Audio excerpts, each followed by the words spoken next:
राघव और शक्ति ने मिलकर अर्जुन के लिए एक बैंक अकाउंट बना दिया, जिसमें 80 लाख करोड़ रुपए भी आ गए, जो कि अब अर्जुन के थे। राघव ने उसे कल बैंक जाकर पैसे लेने के लिए भी बोल दिया था।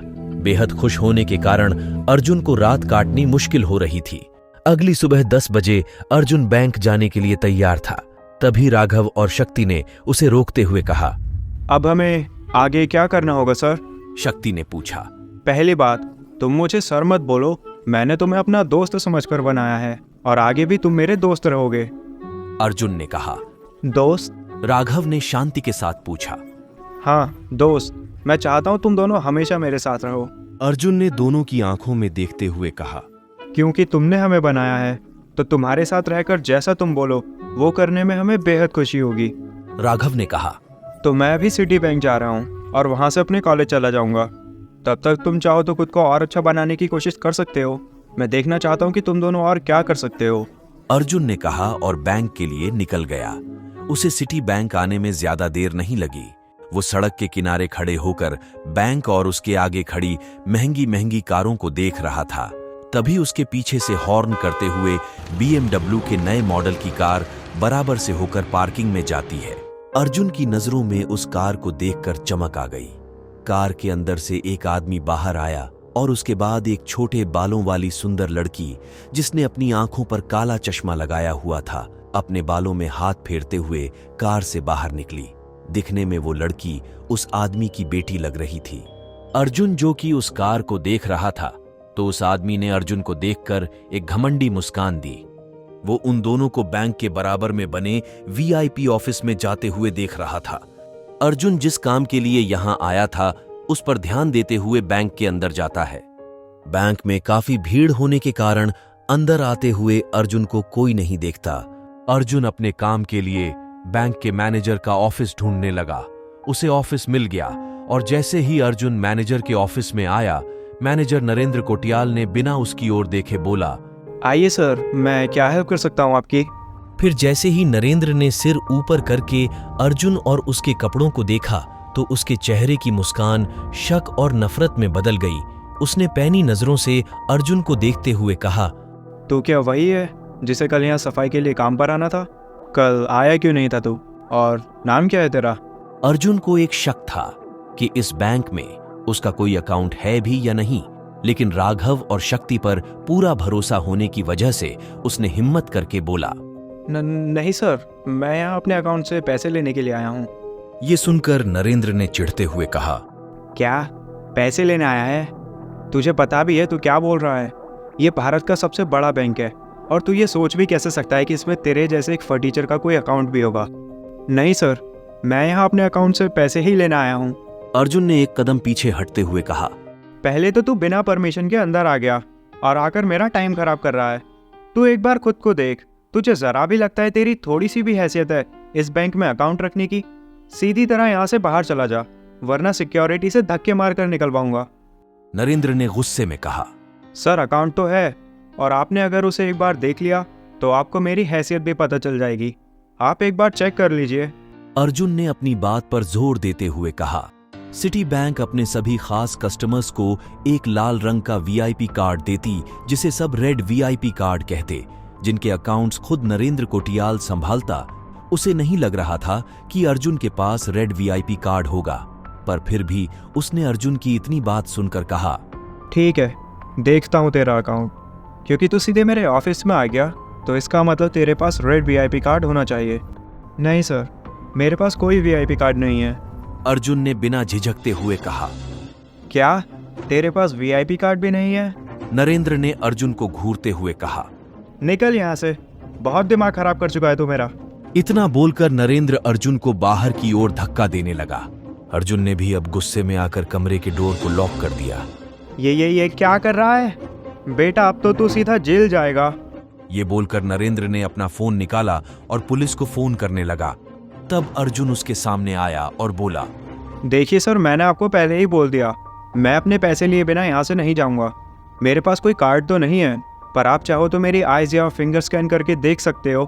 ये सुनकर नरेंद्र कुछ पलों के लिए रुका और सोचने लगा कि इस फटीचर को आईज और फिंगर स्कैन के बारे में कैसे पता।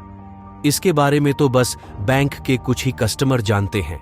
उसने थोड़ा गुस्सा शांत किया और बोला, अगर इसके बाद भी कुछ नहीं हुआ तो मैं सीधा पुलिस को फोन करूंगा।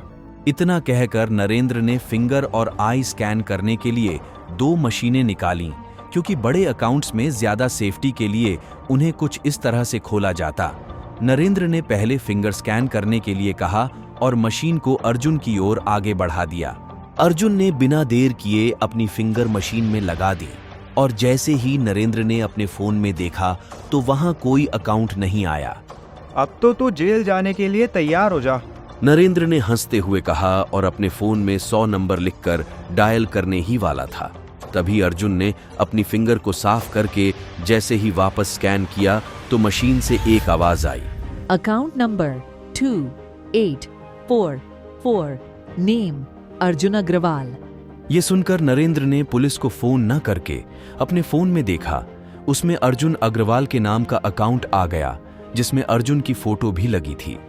नरेंद्र को अब थोड़ी घबराहट होने लगी, क्योंकि अर्जुन का अकाउंट उसके फोन में आ चुका था।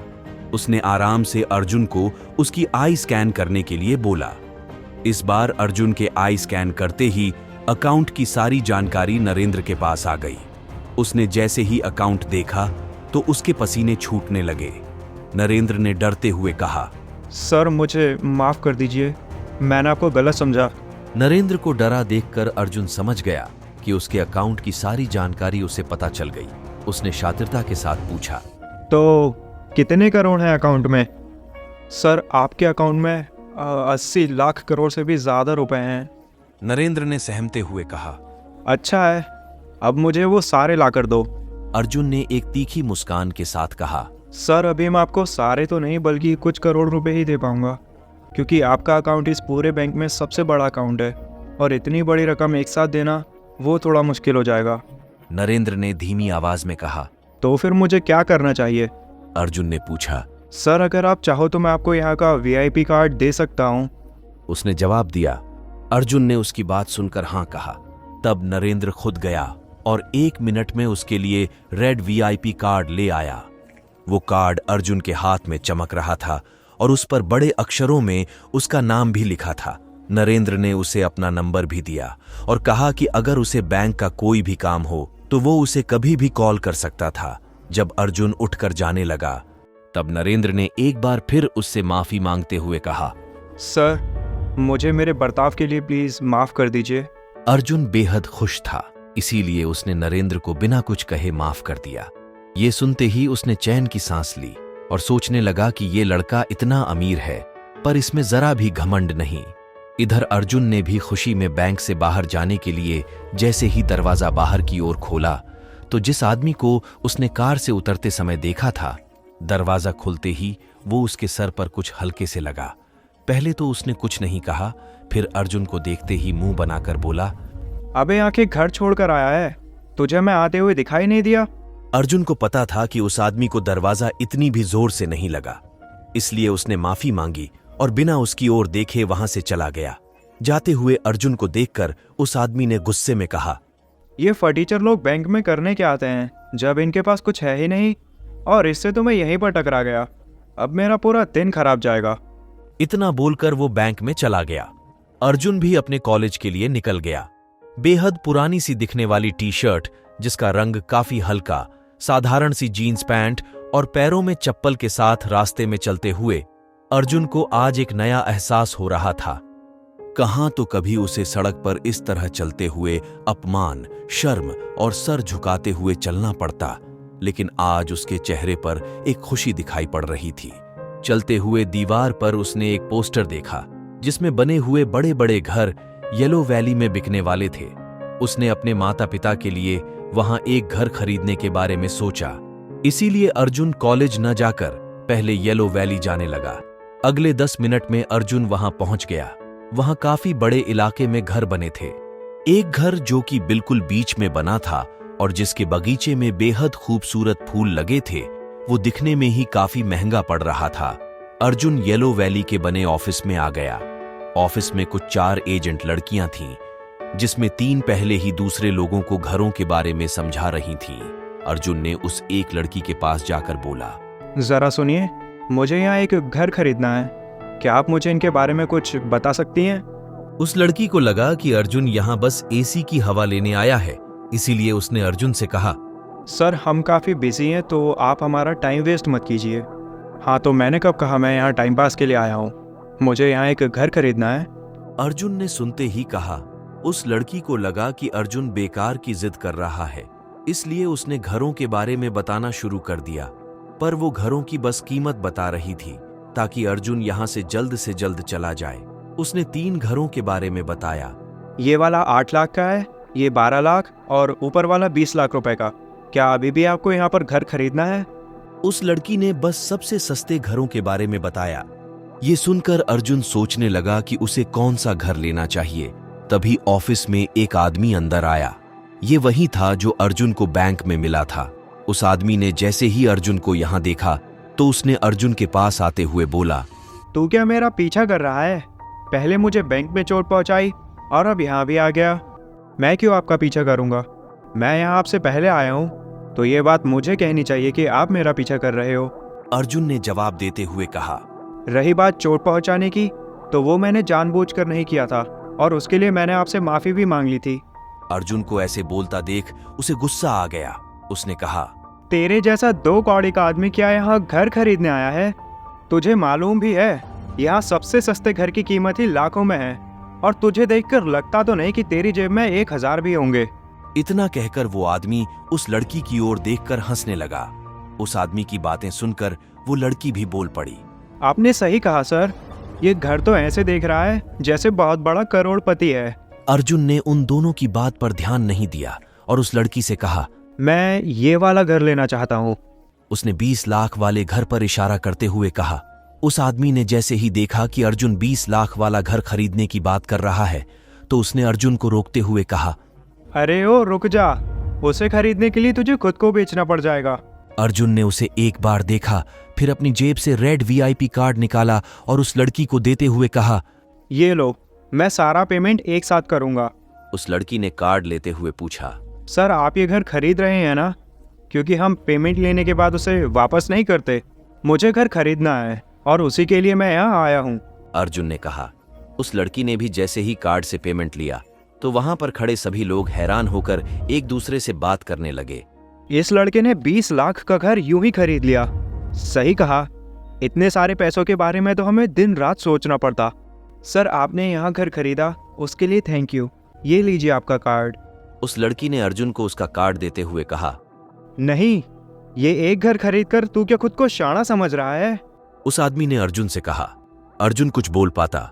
उस आदमी ने आगे कहा, अगर तेरे पास इतना ही पैसा है तो तू यहाँ का सबसे महंगा घर क्यों नहीं खरीदता? तुझे तेरी औकात पता चल जाएगी। वो अर्जुन को कंगाल करने के बारे में सोच रहा था, क्योंकि काफी हद तक अमीर होने के बावजूद वो येलो वैली का सबसे महंगा घर नहीं खरीद पा रहा था। वो आज अर्जुन को शर्मिंदा होते देखना चाहता था। उस आदमी की ये बात सुनकर अर्जुन को बेहद गुस्सा आ गया। उसने पहले तो उस आदमी को घूरते हुए देखा, फिर उस लड़की को वापस अपना कार्ड देते हुए कहा, मुझे यहाँ का सबसे महंगा घर भी खरीदना है। सर आपने तो यहाँ के सबसे महंगे घर की कीमत भी नहीं पूछी। उस लड़की ने कहा। मुझे फर्क नहीं पड़ता कि वो कितने का है, मैं उसे भी खरीदना चाहता हूँ। अर्जुन ने धीमी आवाज में कहा, सर वो 8 करोड़ रुपए का है। क्या आप सच में उसे? मैंने कहा ना, मुझे कोई फर्क नहीं पड़ता कि वो कितने करोड़ का है। लड़की अपनी बात खत्म कर पाती, अर्जुन ने उसकी बात काटते हुए कहा। अर्जुन को सबसे महंगा घर खरीदते देख सबके दिमाग में यही सवाल था कि आखिर अर्जुन कितना अमीर है। उस आदमी के तो होश ही उड़ गए। उसकी और अर्जुन की कोई बराबरी नहीं थी। वो खुद को अर्जुन के आगे छोटा महसूस कर रहा था। अर्जुन ने अपना कार्ड और उन दोनों घरों के पेपर्स लिए, फिर कॉलेज के लिए निकल गया। वो आदमी भी अर्जुन के पीछे आया और बोला, सर मुझे माफ कर दीजिए, पर अगर आप सच में इतने ही बड़े आदमी हैं तो फिर आप इस तरह से क्यों हो? मेरा मतलब आपके कपड़े बेहद ही साधारण हैं कि कोई भी आपको गलत समझ ले। मुझे साधारण बनकर रहना पसंद है और क्योंकि तुम बुरे आदमी नहीं लगते इसलिए मैंने तुम्हें माफ किया। अर्जुन ने कहा। ये सुनकर वो आदमी सोचने लगा, ये लड़का दिल से कितना साफ है। मैंने इसे इतना कुछ बोला और इसने मुझे ऐसे ही माफ कर दिया। उसने अर्जुन को अपने बारे में बताते हुए कहा, मेरा नाम आदिराज है और मैं गीता ग्रुप्स का मालिक हूँ। अगर मैं कभी भी किसी भी तरह से आपके काम आऊँ तो बस एक बार याद करना, मैं आपके लिए आधी रात में भी तैयार रहूँगा। मैं हूँ अर्जुन अग्रवाल, आपसे मिलकर अच्छा लगा और मैं आपको ज़रूर याद करूँगा, पर अभी मुझे अपने कॉलेज जाना होगा। अर्जुन ने कहा। अगर तुम कॉलेज जा रहे हो तो मैं तुम्हें वहाँ छोड़ सकता हूँ। आदिराज ने पूछा। नहीं, मैं चला जाऊँगा, आपको तकलीफ करने की कोई ज़रूरत नहीं। अर्जुन ने कहा। तभी आदिराज का फोन आया, जिसकी वजह से उसने अर्जुन को देखा और वहां से चला गया। अर्जुन भी कॉलेज के लिए लेट हो रहा था, इसलिए वो भी निकल गया। जाते हुए उसने अपने माता पिता को फोन करके घर के बारे में बता दिया और उन्हें वहां जाने के लिए भी बोल दिया। उन्होंने अर्जुन से पूछा कि ये सब कैसे हुआ, तो उसने बाद में सब कुछ बताने के लिए बोला। अर्जुन कॉलेज पहुंच गया था और वो अब साक्षी का सामना करने के लिए भी तैयार था। क्या होगा जब अर्जुन और साक्षी आमने सामने होंगे, और क्या साक्षी को पता चल पाएगा कि अर्जुन की जिंदगी रातों रात बदल चुकी है? क्या होने वाला है अब आगे जानने के लिए जुड़े रहिए द सीक्रेट किंग से।